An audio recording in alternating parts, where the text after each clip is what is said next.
Welcome to Native Exiles, Alderwood Community Church's podcast, where we talk about following Jesus in the tension of being in the world, but not of it. And we are talking about a aspect for many followers of Jesus as a weekly part of being in this world, which is showing up to church on Sunday and listening to a sermon. My guest today is Phil Campbell, who co-wrote a book called Saving Eutychus, which is on the art of preaching, and we'll explain that name in the conversation. But this really isn't just a conversation for preachers. If you are somebody who's ever had to teach or preach, or that's something you aspire to, you'll really find this conversation interesting. But we actually spend quite a bit of time just talking from the other side of it, of how to listen to a sermon, of how to think about the preaching at your church, and even when you're not loving it, when you're getting bored, when you find your mind wandering, how do we process that? When is it a good time to leave a church because of the preaching? So we have so many just great conversations about all different aspects of preaching. I think you're going to really enjoy it. Let's jump in. Well, Phil, thank you for taking the time to join us today. I really appreciate it. It's a pleasure. Great to be with you. So this is a first for our podcast. We're talking in very different time zones. You're in a city in Australia that Americans like to call Melbourne, but is actually Melbourne. Well done. Well done, yes. And man, we're going to talk today about preaching, which is a passion of mine, something I've given a lot of time in my life too, and I know that you have as well. And for a lot of our listeners, maybe they haven't ever preached a sermon or ever intend to, but certainly have listened to a number of them. And so I think it's going to be a really interesting thing for all of us. I wonder if we can just start with a simple but deceptively complicated question, which is just this. What is good preaching? It's look, so many people have different thoughts about that, don't they? But to my mind, good preaching is good preaching that picks up what's going on in the passage, understands the passage really well, and communicates it clearly in a way that holds people's attention, keeps them engaged, and leads them in some way to Jesus, not making them feel bad and failed and oppressed, but leading to the gospel, whatever part of the scriptures you're working from. There's a trajectory to Jesus. The story's not done until we get to Jesus. But really in the mechanics, and we're talking because I'm co-author of a book about this stuff, but my big idea in thinking about the mechanics of communication is, and this will be good news for your listeners, I think, that if you're a listener and you find yourself dozing off, going to sleep, it's actually the preacher's fault, not yours. I think we preachers need to own that. I think so often we make excuses, we blame the listener, but it's our fault. I agree with you 100%. You talked your definition of good preaching. You got to explain the text, make it clear and compelling, and get to Jesus. I'm curious, which part of that do you think is the most difficult for the preacher? For me, after 35 years, it's all still difficult. But one thing that I'm finding really compelling, because I have spent a lot of time talking about the mechanics, the method of being clear, and the communication phase of that. Well, I mean, that's what I was asking, because I think that's the hardest part. Well, I think it's equally hard, but I think if you haven't done the really hard work of really understanding the essence of the passage, then you might as well not bother with the communication. So it's got to come together, and just working with some younger guys, mentoring, working with younger guys on my team here, it constantly, and this was our experience just last week working with one of our guys who preached a wonderful sermon on Sunday. I meant to say by Sunday, because there was a lot of pain leading up to Sunday. But getting that clarity about the passage, he said to me the other day, it's so much easier once you've got a really clear idea of what's going on in the passage. But then, of course, the working on the communication phase is very much the other half of the equation, and it's just as important. And it makes sense, really, doesn't it? What's the point of doing the work on the passage if no one else is going to understand it? Yeah. But vice versa, sorry, my phone just went off. Oh, I no should worries. kill it. What's the point of doing all the work on the passage if people aren't going to understand it? What's the point of being really entertaining if you've got no payload to Absolutely. land on people? Absolutely. And it's pretty much impossible to make something clear to somebody else that's not clear in your own mind first. So, For sure. Absolutely. And you'll be trying to apply stuff, but you haven't really got a sense of what the payload of the passage is that you're trying to apply to people's hearts. Yeah. So That's good. Yeah, it's got to be both. You mentioned your book, Saving Eutychus, which I've got on my desk right here. It's one of the best named books I think I've ever come across. For people who may not get the reference, help us understand why did you call your book Saving Eutychus? Yeah, and look, I'm sorry, a tech glitch here because I'm speaking to you through my phone camera and my grandson keeps trying to ring me. He's just a little guy. He's just a little guy, so he'll be disappointed. Feel free to take it if you need to. We can come back. No. Why did I call my book Saving Eutychus? Well, I have to give credit to my son, who's also a pastor, who has for years been running a quite entertaining blog called sainteutychus.com. He's sort of brought up in our house where he drank the same Kool-Aid of thinking that being boring kills, and that's the tagline of sainteutychus.com. So giving credit to Nathan, and it's a really good blog if you want to take a look sometime. Although he has rejected my preaching model in some regard, he's a bit of a rebel. He preaches much longer than I do, but he's probably much smarter and more interesting. Knowing your limits is the trick. But look, the name comes from Acts 20 verse 9. So we're not part of the Acts 29 movement, but Acts 20 verse 9, where Eutychus, poor young guy, is sitting on a windowsill listening to the Apostle Paul, who speaks on and on and on into the night, and Eutychus goes to sleep and falls out the window. And for him, it's deadly, although because he's got an apostle on hand, Paul miraculously brings him back to life. And we can't do that. So I think it's up to us as preachers to try to keep people awake. Yeah, the stakes are a little bit higher for us since we're not going to be raising anybody from the dead, most likely. So that's right. So we've got to keep them awake, I think. There's been a bit of flack about that people have, sort of accused me of suggesting that St. Paul was boring. But the other thing that Paul does say in Colossians chapter 4 is he says to people, pray for me that I may make the gospel clear as I should. Yeah. So it may be that, among all his other wonderful qualities as our apostle to the Gentiles, maybe he did sometimes struggle to be clear, and maybe even he did go on a bit long sometimes. Who knows? But I don't want to. And that's sort of the essence of the message.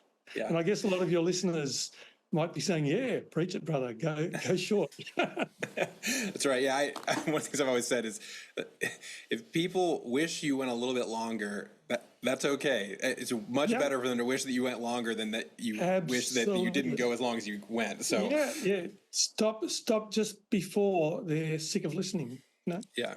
Well, I know it's tough. It's tough to be a listener.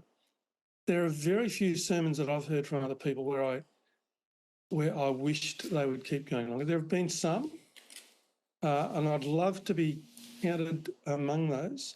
Someone did say that to me once, that they wished I'd gone a little bit longer. So, that's a win. I find it's a rare compliment. If anybody ever says that to me, I'm very grateful to hear it. Absolutely. Yeah. So let's talk about that a little bit. What is the difference between a message that is engaging, entertaining even, that keeps your attention, and one that doesn't? What's happening in one of those that's not happening in the other? Yeah.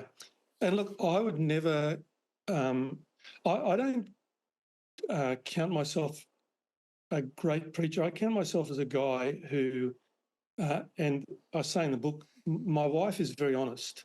And right from my early days as a preacher, she would read my manuscript beforehand and she'd say that seems fine. And then I'd preach it and she'd come to the door at the end, and I still remember the look on her face. But she'd, honest feedback straight away from Louise, and it's been probably the best thing for my ministry. But it was just learning how to get to a big idea and be relentless about hanging on to it and not going off branch lines and talking about other things that I thought were interesting at the time. Yeah.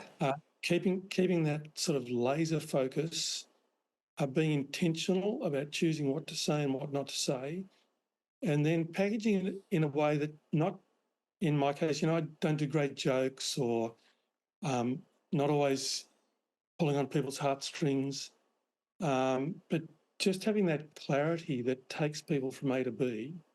So the first and best praise I still remember when I started catching on to this model was an old guy who came to the door and said, "Young fella, I was with you all the way today." And it was the first time that had ever happened. And that to me was, I think that's the essence of good communication, that people stay with you for as long as you're putting it out.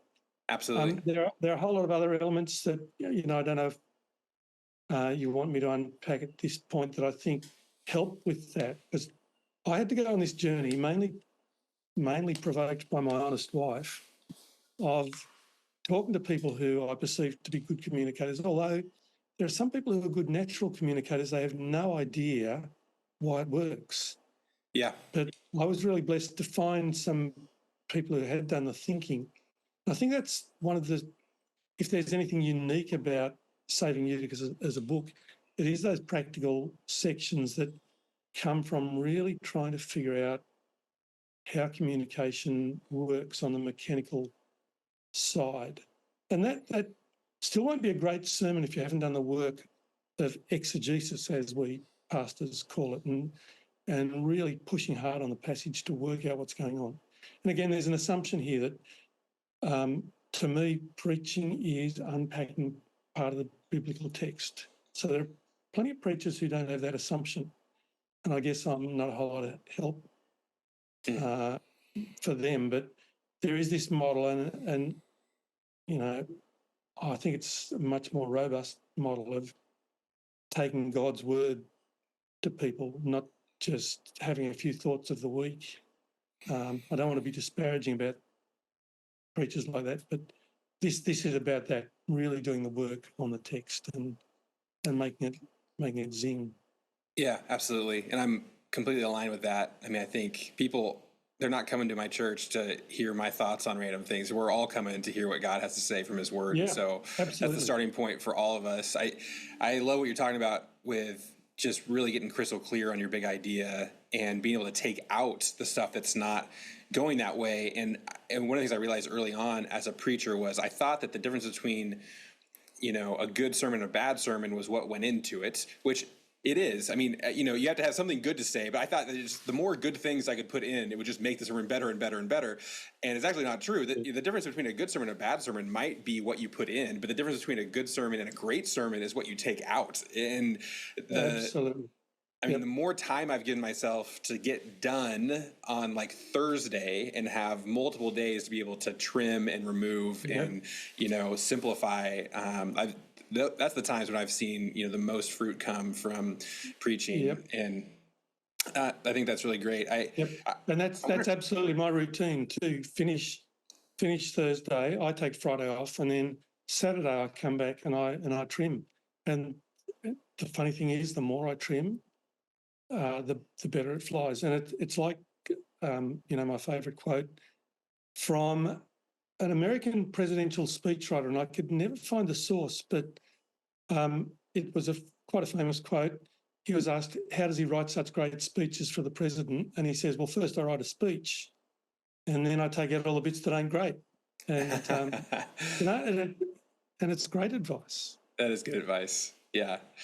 I wonder if you ever get pushback from people just on making too big of a deal of making sermons engaging and clear. I have from time to time had somebody tell me, I'm not interested in preaching that's just trying to entertain me, and my response to that has always been, you should not be okay with any sermon that is just trying to entertain you. That's not a good sermon. But I don't think we have to be scared of being entertained. It seems like if something being engaging is actually a gift and something that it's how God wired us. But do you ever get that kind of pushback? And look, I love to be engaged as a listener. Maybe I haven't had that pushback much because I'm not, as I said, I'm not hugely entertaining. I can tell when I've completely got the attention of the congregation. You get those moments where you can just cut through the air. It's electric, and I love that. I've had pushback about going for the essence of simplicity in a passage. I can put in countless hours to understand the passage and then communicate it simply, and people go, "Oh, yeah, that's obvious." Well, gee, it wasn't obvious to me in the 20 hours work I put in to get it there. Yeah. But they go, "Oh, that's obvious. Can't you do something more complicated?" And it's as if and this is a little bit of a generational thing too. Some of our younger people, and look, to me as an old guy, I just think it's a little bit arrogant on their part, but they seem to think something that's just a lot of atomized ideas coming at them makes them feel that it's more clever. I would just go completely the other way and say that the real payoff comes in getting the clarity, seeing how everything connects. So then it just seems obvious, and that's a win. Yeah, I mean, if somebody were to tell me that my message was too obvious or too simple, I think I probably would take it as a compliment. It takes so much work to make something simple and clear, and so. That's what I'm going for most of the time. I've had that from some really complex passages that have really stretched me, and I do smile when I'm told that, and sometimes by quite naive younger people who say, "Yeah, that's obvious. Give us something complicated." Well, I wonder if we can switch a little bit and think from the lens of not people who are preaching, but people who are listening to preaching on a regular basis. We're both pastors of local churches, and how significant of a role do you think listening to the preaching of the word weekly? How significant of a role does that play in people's lives and their spiritual growth? How important is it for just the average Christian to be going through the discipline of sitting down and listening to a message every week? Yeah. Someone said to me once, when they were asked to describe what they had for dinner the Thursday before last, they can't remember. There are some great meals that you remember, that are great feasts or something just delectable and memorable. It's not usually like that. And I think being fed from the word is like just being on a regular menu of healthy food. And you might not remember what you had for dinner 2 weeks ago on a Thursday, but if you hadn't eaten, for 2 weeks, it would be making a difference. And so it's like that, isn't it? That it's just a regular diet, and if you're getting good, substantial Bible teaching that builds up your theological understanding over time, you don't get everything all at once, but eventually you do get it. And I don't know about you guys, but our model is just expository preaching through a book. So we were working through the early chapters of Genesis in our series so far this year. Last year we were working through the book of Acts. And I break that up into blocks, so 10 or 11 chapters, and then do something else and come back. And that's exactly what we're doing right now. We're in the book of Acts, and we're taking 4 different sections of it. So and it's good, but you're not trying to give people the fire hose of everything all at once. But if you just sit with it as a listener, it builds up a great understanding of the Bible as a whole. It builds up your theological understanding, taking things in context rather than just abstracting. And it's very healthy, and I think builds a maturity gradually that is a really nicely balanced maturity in a church family. How important do you think preaching is when people think about what church they should belong to? You know, I think it's probably pretty common for people to switch churches because of the preaching, or to start attending a church because of the preaching. I mean, how do you think about that as a pastor? Is that a good thing? Is it good for them to just seek out the most engaging? Well, it's maybe a better reason than seeking the best worship band, which here in Australia seems to be one of the trends. We're the home of the famous Hillsong movement, which That's right. is really all about the music, and they do it great. Also here at Scott's Church, my church, in a very different way, the music is just superb in the classical tradition with a wonderful choir and magnificent organ. A lot of people come, we're in the city centre, a lot of people come into the city centre for that. I would much rather they were coming for the good, substantial diet of good teaching from God's word. But, I don't want to be encouraging people to go off seeking the latest, best preacher. There's great benefit in being committed to your church family and sticking with it, being encouraging to your pastor. I would just love to work on the other end of the equation and work on more pastors to say, really honour your people by working really hard at the craft of preaching so they don't find themselves impatient and looking for the next best thing. But so look, in one way, if you've been sitting for a long time with preaching that's not opening the word and not honouring Jesus, then that is one of the valid reasons to think about looking elsewhere for a church. If you go to that other extreme of, the latest rock star preacher and let's all go there, then it's really unhealthy. So there's a bit of a balance to look for there, I guess. Yeah. How long now have you been involved in preaching ministry? I've been pastoring and preaching now for 35 years. Wow. Yeah, wow. That's amazing. I'm an old guy, one of those old guys that I used to be. So I'm 32 years old for reference, so you've been going at it a little bit longer than me. I'm curious, keep at it, Sonny.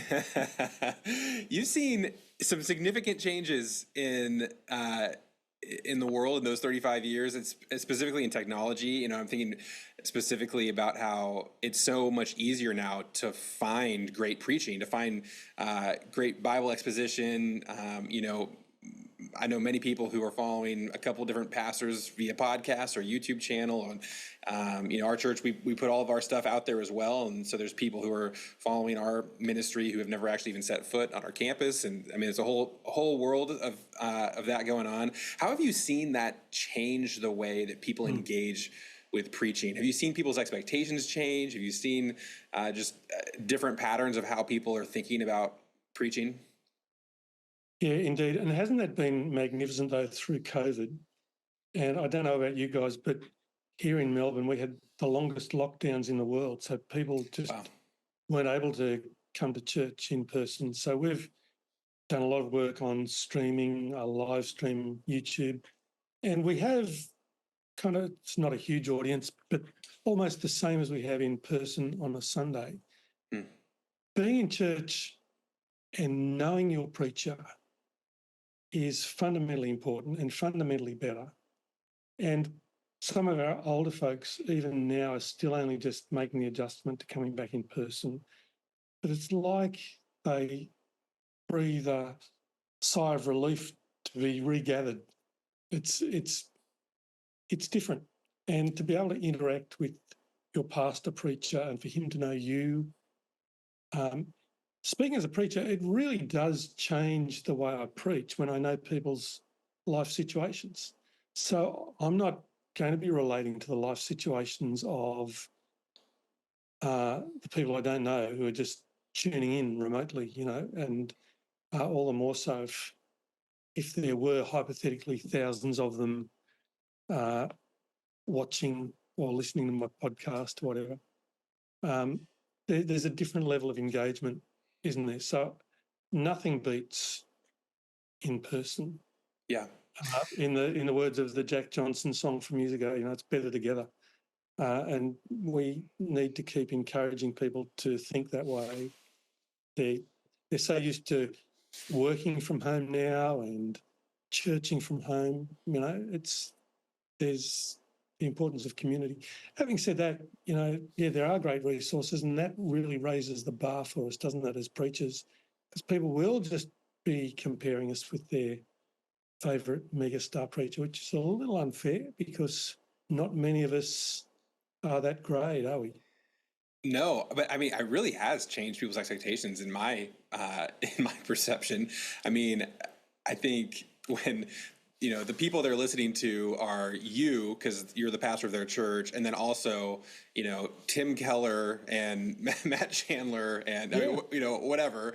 It's like that's their bar, that's their expectation. This is what preaching is. This is what I want from you.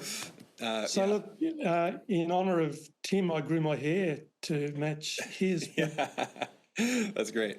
hasn't raised me to that level. Although I do keep learning, and it's great that Tim's resources are still available because there is so much to learn from him about how to approach difficult issues with wisdom and grace. And, I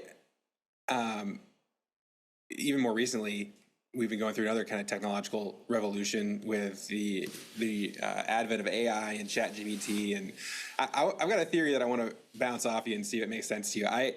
I feel like we're going to see local, in-person community and preaching in particular actually be more important for people as AI comes on, because I think there's this aspect where for some of us, we really thought that preaching was primarily about the transfer of information. There's some expert on stage who's spent time researching and reading the Bible, and he knows things or she knows things that I don't know, and so I'm here to learn from them. And the internet certainly changed that, just with Google. You can search up, you can ask any question you want, but I think AI is kind of taking it the next level where if you want a personalized written explanation of any theological concept, a summary of any book, even a sermon, you could just ask GPT, write a sermon on XYZ. I think that knowing somebody on stage who's going to actually relate to you and talk to you human being to human being is going to be something that it becomes more of a treat in a way. It becomes more of like a different kind of experience than just information being given from one person to another. It's a real human connection. And so I think we're going to see more people long for that in the next few years here. Sure. And look, I'm a really pro-tech sort of guy. I'm an early adopter sort of person. I have done work as a journalist in the IT sector in the past. So I really do love the cleverness of this stuff. But I don't want to come to church and listen to a guy who's just preaching an AI-generated sermon. I don't want to read books by AI. And you get this funny scenario where in the workplace, say you have to write a memo to your boss, so you give ChatGPT 5 dot points to turn into a memo. But then on the other end, he's feeding it into ChatGPT to summarise this memo I just got into dot points. And it's a crazy world. It makes you think about the way information works and communication modes work, and it's really quite interesting. But the more ChatGPT gets used to produce stuff, the more it seems to devalue it in my mind. And so I think you're right. The value is going to come in personalisation, in knowing your congregation as much as knowing the script, knowing the text of Scripture. And it's always been that way, really, hasn't it, at its best? And I think it's going to make what you talk about so important of being engaging, being personable, looking your audience in the eye, having a real connection with them. I think that's going to be even more valuable, because if I'm watching you on stage deliver a message, and to me it looks like you're just reading a piece of paper with text on it that is giving me information about the text. I mean, I'm going to be thinking, man, I can get ChatGPT to give me that same information. What do I need you for? So if you're not really engaging your audience, I think you're going to lose a lot of the value there. So the one thing is, you won't know the value of the information that ChatGPT is giving you, and I think that's still a big problem with AI. It can give you all sorts of crazy stuff packaged really nicely, but then there are a lot of preachers like that. So no. Yeah, that's true. We talked about how if people are falling asleep, it's probably not their fault. It's probably the preacher's fault.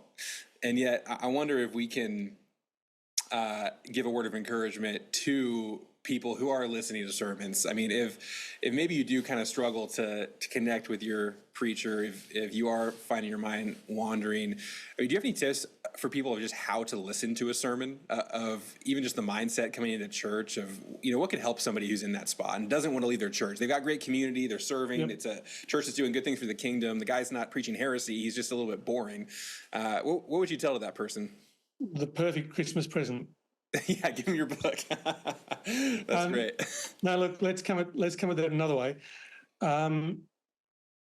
I think it's an opportunity. Well, first of all, be gracious, because understand this is really hard work from our end.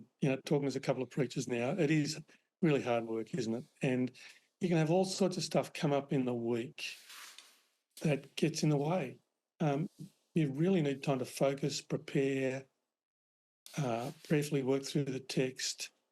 It takes a lot of hours, and you get a tragedy in your church, or you get a string of business meetings that you have to be at as pastor, or all sorts of stuff. Be sympathetic in the first instance, and be on the preacher's side. The other thing is, if you find your mind drifting, how about have a Bible open, or a Bible app open, have the text in front of you, and really be trying to think it through for yourself. Look for what the emphasis is in the text. Listen sympathetically to your preacher, and try to figure out what the big idea of your preacher is too, even if they're not doing it very well.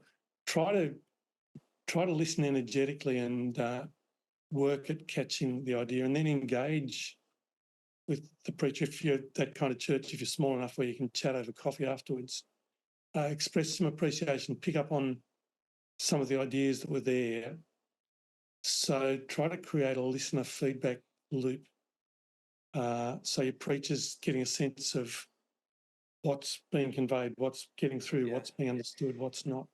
Well, let's talk about that a little bit, because how should people go about giving feedback to their preacher? What's helpful, what's not helpful? Should they, hold up a sign after every sermon with a number grade on it, or is it helpful to say, like, hey, I just want you to know I really didn't understand anything that you said this morning? Or how would you go about giving feedback to somebody you were listening to? In a robust sort of way, that's helpful, but really, and that's the sort of feedback my wife has always given, which I know she loves me, but somehow I can take it better from her than casual people after church. I don't really want to hear that stuff. So the soft heart in here prefers affirmation of what was good. I don't know, but the other part of me says, preachers, when there are such practical things that preachers can do, like stopping sooner, I think there's no great skill in stopping sooner. So, although by how few people do it, you'd think there was some great skill involved. It's really hard. Yeah, that's right. It's a hard question. I don't want people to go and crush their pastor next Sunday after they listen to this. Be encouraging. I think be specific about some things. I really found it helpful that you said this. I've really found that, that feedback I got from the old guy when I started to fix my model of preaching, when he said, I really stayed with you all the way. Maybe that's the sort of feedback you can give. If there's a particular time like that, I really stayed with you all the way this week, or I found myself drifting at this point. Yeah. Maybe that sort of feedback is constructive. I think saying give specific feedback is really important. I mean, for me, I know any kind of comment that is somebody saying, hey, when you said this, that really, it connected with me, or God used that in my life, or made me think of this relationship or this thing that I need to do. Like, that's the best kind of feedback for me. And on the negative side as well, rather than just saying, hey, that was boring and confusing, a specific question of, I didn't understand what you meant when you said this, or, it sounded like you were saying this, but did you really believe that? Or, whatever. Those kind of questions are so much more helpful than just the generic on either side. Actually, it's a little bit encouraging for somebody to just say, hey, that was a great message, but that's not actually that helpful. And doesn't really help what you did well. Also, those first things you mentioned, things that will speak to people specifically, they're often in the area of application, which is really important. But I think where we lose people so often is in getting to that point, in creating the thread, in unpacking it. And people don't so often give feedback on those areas. Why is it that you lost me at that point? Why is it that your tangent took me somewhere else? Why is it that you were so dense in trying to unpack some Greek verb that it just left me for dead? So maybe think about the points as a listener where you do get left behind. Yeah, and work on that. That's just a new thought I'm having as we That's speak. good. I really appreciate you saying that the feedback from your wife is, the most valuable. I think to preachers, I would say, make sure there's people whose opinion you really respect giving you real, honest feedback every week.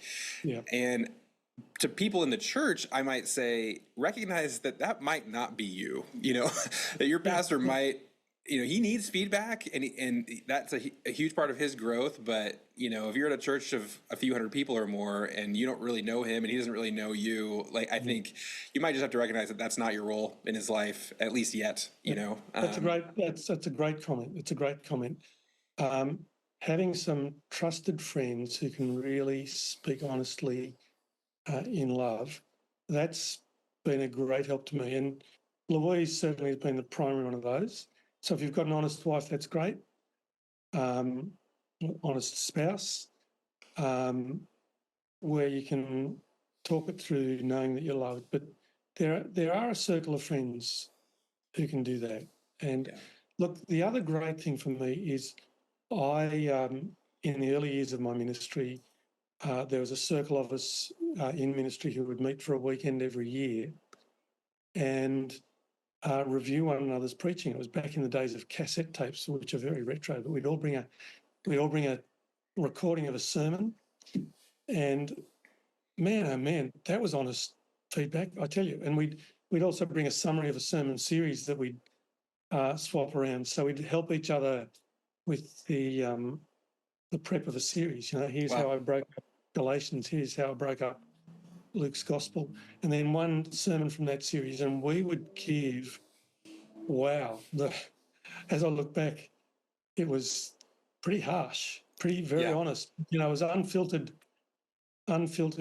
feedback that made all of us, without exception, much more effective than we would have been otherwise. I love that you are putting your finger on that, because to anybody who aspires to teach and preach, to grow, I think you have to recognize that those two things are connected, that the most painful feedback you will get from people is the feedback that will help you grow the most. And if you want to protect yourself from painful feedback, then you also have to accept that you're just not going to get that good. Yeah. And so you got to embrace it. So true. And look, good coaching is a thing that's really helpful. And if you can get someone who can walk through walk through this stuff with you. If you're just in the learning early stages as a preacher, really helpful. If you can do it before the Sunday when you're preaching, so you get to take feedback on board and fix stuff. I think feedback after the event for a trainee, for an intern, not so helpful. You can only then live with regrets, and you don't get to reshape and rework. So that was one of the best gifts.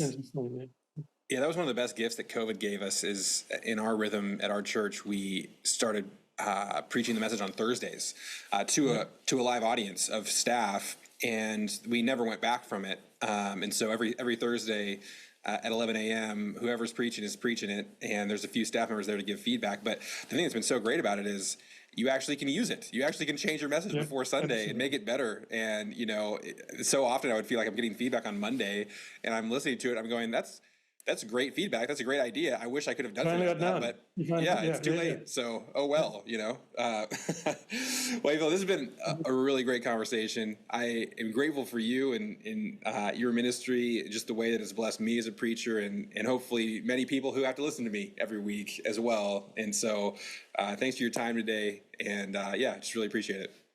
Thanks so much. I'm really honoured. And Gary Miller, my co-author, and I are just so pleased to see the way the book's been received, and to get feedback like that is really a great encouragement. It's been great to talk.